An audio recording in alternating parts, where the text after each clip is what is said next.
What's up, everybody? Welcome back.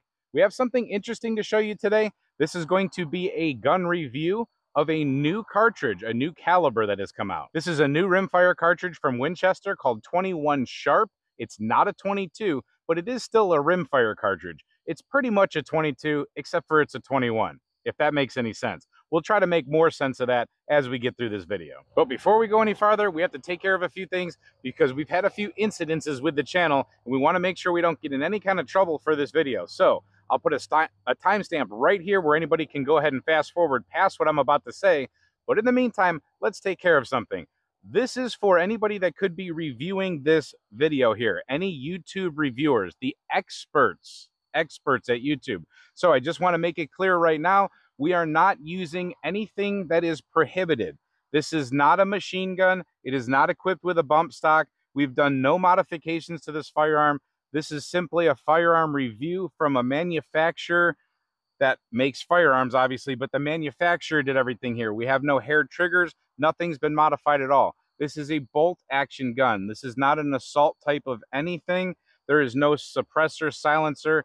The optic that we will be using on this is not thermal or infrared, anything like that. This is just a basic 22 rimfire hunting and target practice type of a firearm. Nothing prohibited about it. And we're definitely not working with any companies, so we're not facilitating anything. We're not trying to sell anything. Everybody knows that my channel is not sponsored by anybody. So we're not taking any money from any companies. This is not a paid review or a sponsorship type of situation. We bought this firearm with our own money, and it is simply an informational review. We're not pushing this firearm on anybody. We're not facilitating the sale of any accessories or anything like that. The ammunition that we're going to be using today is just basic range, target, and hunting ammunition. It's not incendiary. It's not explosive. It's nothing like that. So we have no prohibited items. We're not trying to sell anything. Sorry about everything that we've had to go through with talking about right now to anybody that's not interested. I hope you fast forwarded through this junk, but for the rest of the people that might be reviewing this video or anything like that, just keep in mind, nothing is wrong with this video. We follow all the rules. So thanks everybody for watching or putting up with this. Let's get on with the rest of the video. So I don't know a whole lot about Savage rifles. I don't personally own any Savages until I just purchased this one. This is a Savage Mark II. I'm sure a lot of you out there know this rifle a lot better than me. I know there's a couple variations of this 21 Sharp version of this rifle. One of them comes without a optic mount and it has iron sights. And then I picked out this one. This one does not have any kind of iron sights. We have to put an optic on it. It's a very simple bolt action rifle, a rimfire bolt action. I mean, about the simplest you can get. It has a synthetic stock with just a hard plastic type butt pad. It has a 16-inch threaded barrel that has a cap on the end. And it does have Savage's AccuTrigger installed, so it's an adjustable trigger. However, I believe you have to dismantle the gun all the way to adjust the trigger. Something I'm not going to mess with. We'll just see how it is out of the box. I totally forgot to show you the trigger outside, so we will do it right now. You have this safety blade that's in there, so you take up the safety blade, and then right now it's currently set to break right there. I'll show that to you one more time. I'll try to be quiet. I'll actually put the microphone near it so you can hear it, hopefully. Safety blade, and then very light, nice, easy trigger. This is a very affordable rifle in my opinion. It's definitely like a budget option, an entryway into this cartridge if you're going to get into it. I will say that you get what you pay for, and it is just a little bit rough. When I installed the bolt, it comes separate in a different bag than the rifle. It just feels just rough. It's definitely not finished. It's not polished. It's something you might want to work on at home. Polish it up, clean it up, make sure it's good to go. But right out of the box, very stiff and weird, and it was almost a pain in the butt to get in there at first. So not completely fitted, hand fitted, definitely not anything like that. So just keep in mind, you're getting what you pay for with this type of a rifle. We'll see how it shoots though. We'll see how it performs, but it's nothing super special right out of the box. Now let's take a look at the ammunition real quick, because 21 Sharp is a new cartridge. It was SAMI approved quite a while ago, but it took a while to actually get this to the market. It kind of just snuck onto the market. It's really interesting how something like this even would come about right now. I do think we have a lot of rimfire options. I think this is going to be a cartridge that might struggle to find its place, but let's take a look and see what it's actually all about, especially next to 22 long rifle, which keep in mind, this is a 22 long rifle case, but we're using a 21 caliber projectile. So the ammunition we have today is actually the only one I could get my hands on, especially in any decent sort of time. It's kind of hard to find a lot of this. There are 4 versions of it right now, but really this is the most popular one. This is the that I'm seeing. This is the 25 grain copper matrix. This is 100 rounds in this pack. It is not cheap whatsoever. What this appears to be is a, when they say copper matrix, I believe that is a compressed copper round. So it's kind of like powdered, like you would see the frangible ammunition would be in rifles and pistols. So if that's what that is, then that is some sort of a compressed copper bullet. No matter what, it is a truncated nose, so it's going to act a little bit differently, possibly when it tries to pass through things. They say this is a game and target load, so supposedly this should be aerodynamic, but it also should deliver a decent enough impact on game if they're going to call it a game and target. Now, of course, they're not going to tell us the barrel length that they use to get these numbers. That's very normal amongst some of these bigger companies, but the numbers on the box do say velocity is supposed to be at the muzzle 1750 feet per second. At 50 yards, it drops down to 1437. And at 100 yards, it drops down to 1173. We will be putting that to the test for sure. We'll get some up-close velocities for now today. Now, as far as trajectory, if you're zeroed at 50 yards, then they say you have a 3.4-inch drop at 100 yards. Energy at the muzzle is 170 foot-pounds, and then 115 at 50 yards, and down to 76 foot-pounds at 100 yards. Now, for small game, you don't need a whole lot of foot-pounds, but that is quite the drop. Being what they're calling a copper matrix bullet, this is a lead-free projectile, and this is actually kind of important as far as at least their story as to why they're making this. All right, now let's compare this to some CCI mini mags so I can show you what's going on. 22 long rifle CCI mini mag specifically. So the CCI, the 22 long rifle, is on your left, and then this copper matrix 21 sharp is on your right. They are both going to be coming out of the exact same type of a case. It's a 22 long rifle case. However, when you turn them on their side, you see a difference there. The one on the left, the CCI, has a typical 22 long rifle type of bullet, and that is a heeled bullet, meaning that the bullet and the case are 22 caliber roughly, and then you have a heel, which is a smaller portion of a bullet that sets down into the case. The 21 sharp on the right does not have a heeled bullet. That is a case that is loaded like a traditional centerfire cartridge that we would typically see, where the 21 caliber projectile is smaller than the case that it sits in. I'm going to go ahead and call this a 22 Magnum short because that's pretty much what it is. If you'll notice, that's how 22 Magnum is made. It's an actual bullet that sits in there normal, and then it gets a crimp around it because it is smaller than the brass case. So putting it next to the 22 Magnum, you can see why I would call it the 22 Magnum short. And it becomes even more apparent to me that that's the case when I take the numbers from one to the other here. So 22 WMR, the one that we're showing you right here, that is a 30 grain VMAX projectile traveling at a muzzle velocity of 2,200 feet per second.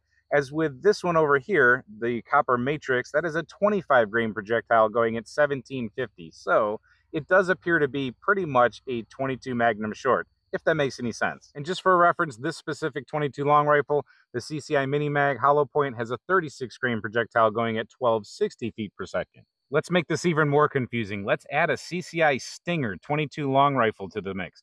So that nickel colored cartridge you see right here next to the 22 Magnum and next to the 22 or 21 sharp, you'll notice that's longer than the 21 sharp and 22 long rifle case. It is a longer case. It's of course not as long as the 22 Magnum, but they're able to put a little extra powder in there, therefore resulting in a 32 grain projectile going at 1640 feet per second. Now that's a heavier projectile. We'll do the math and have the numbers up on the screen. But when you compare that to a 25 grain projectile going at 1750, that's awfully close. Now, one thing about the Stingers I will tell you, and I always make this clear to people, you can't use this in all 22 long rifle firearms. Sometimes this will cause out of battery explosions. Trust me, I've had it happen, but they don't mark it clearly on the box. Not a lot of people actually know that, but you cannot put this in just any old 22 long rifle. Some of them let you get away with it, some of them don't. Refer to your user manual, and if need be, call the manufacturer. And just to add one more to the mix, because we got to go ahead and show this to you, if you want to lighten up the projectile and get really, really fast, then go for 17 HMR. Holy moly. We got a 17 caliber, 17 grain projectile going at 2550. You'll notice that's also loaded with a non-heeled bullet. That's loaded with what looks like a traditional rifle cartridge type of a process. It is a 22 Magnum neck down to take 17 caliber bullets. Wow, that was a lot to go through. And there are other Rimfire cartridges like the Mach 2. Go ahead and check them out if you want, but I'm not going to bring out every single thing.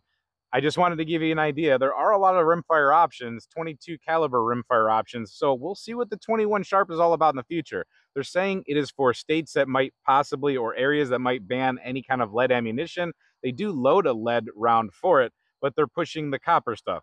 They also say that it could be a little bit more accurate. However, they do make some very accurate 22 long rifle projectiles. Sometimes to be able to load yourself, there are companies that actually make 22 projectiles. You load them. It's for like extreme long range and stuff with 22. Also, you can buy things.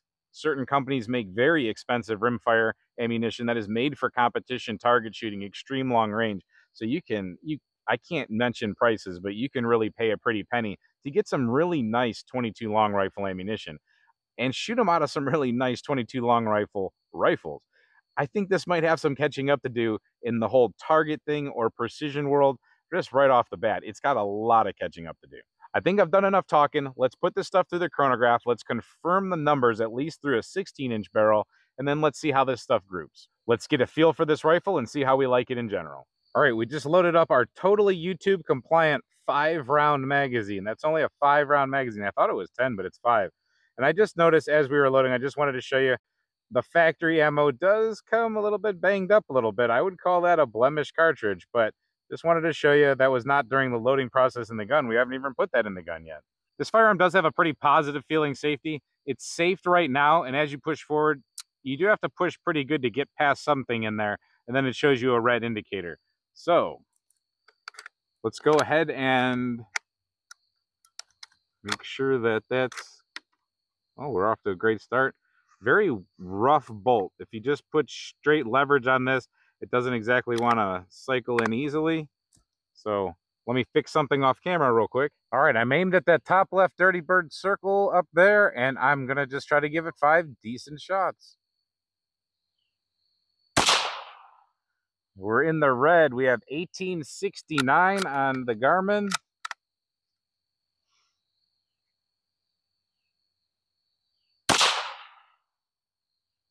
We have 1889. I did hold a little bit lower when I touched the trigger on that one, so that one went a little bit low. That was definitely me.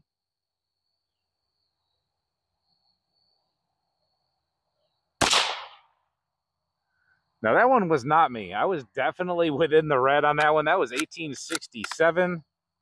And we did take what's called fouling shots. You can see the target on the right. That was where we zeroed this rifle scope in a little bit, so the barrel has been properly fouled to this ammunition.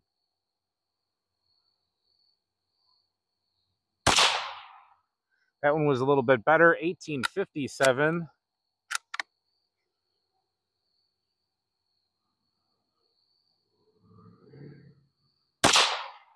And I think we put a hole in hole there, and pretty much where our first shot went. That was 1891. All right, so that's our first 5-shot group. Not too bad. Let's do another 5-shot group. And I totally forgot to mention, we're at about 21 yards here for this grouping test. So I'm going to be going for the next Dirty Bird to the right.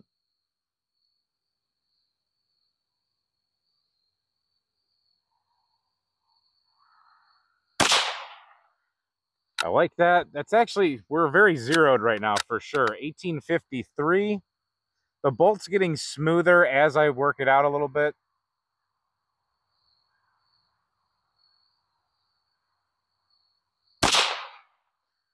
So I aimed for that bullet hole and I got just a little bit lower. So that's a scope adjustment issue for me. I made that one go a little bit lower. 1844. Let me quit screwing around and go back for the center of the bullseye.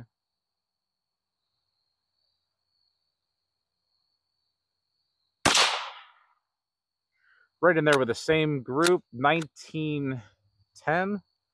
And there we have a malfunction. So I was just doing the typical cycling. Hold on, let me remove this magazine off camera real quick.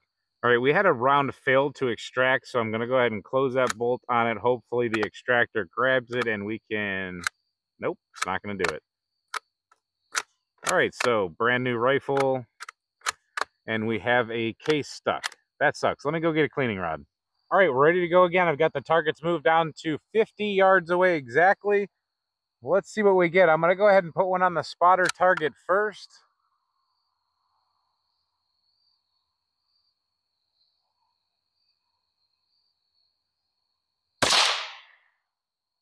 And I see it's aiming a little bit high and right 1862 on the feet per second there. So let's see, what should I do? I'm gonna go ahead and back off my zoom just a hair to get a little bit more clarity. No, that makes no sense, but it does with this scope. All right, I'm gonna start moving over to a dirty bird dot. I'm gonna go for the bottom left one though, because that'll put us a little high. That should show us. I'll go for the left third one down. I think that'll show us pretty well.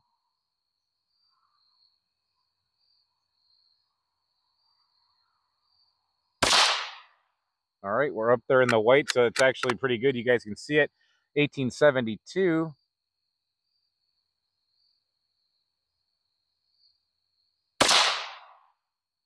Not sure where that one hit. 1833.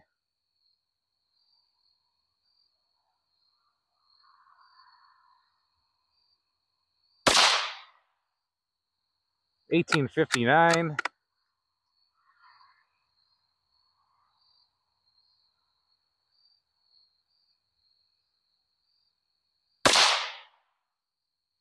And 1894. I will say that the action and the trigger itself is smoothing out a little bit as we use the gun pretty quickly. Sometimes that's the case with guns. You just have to use them just a little bit to get them a little bit smoother. Let me put one more round in there for a 5-shot group.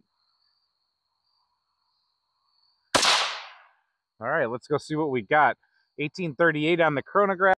I don't have the best lighting conditions, but for rimfire, hunting setup, cheap scope, cheap rifle, this is about what I want to test. This is realistic stuff. So not bench rest testing. We're not here on a lead sled, but let's just see what we get out of me as a shooter with this rifle on this bag with this scope. Remember, non-thermal, all the way down there at 50 yards. Let's take a look. So not a horrendous group at 50 yards, but not the best. We definitely have one winging off over here. We have two going up here and 1, 2 there. So I think that's the way it reads out. So I'm going to go ahead and I'm going to change out optics. I'm going to put a better rifle scope on there for the 100-yard shots. We're going to save those for another day when we have good light. I'm going to put a scope that has, I believe, 16 zooms on it. So we'll be able to see out here really good on this target.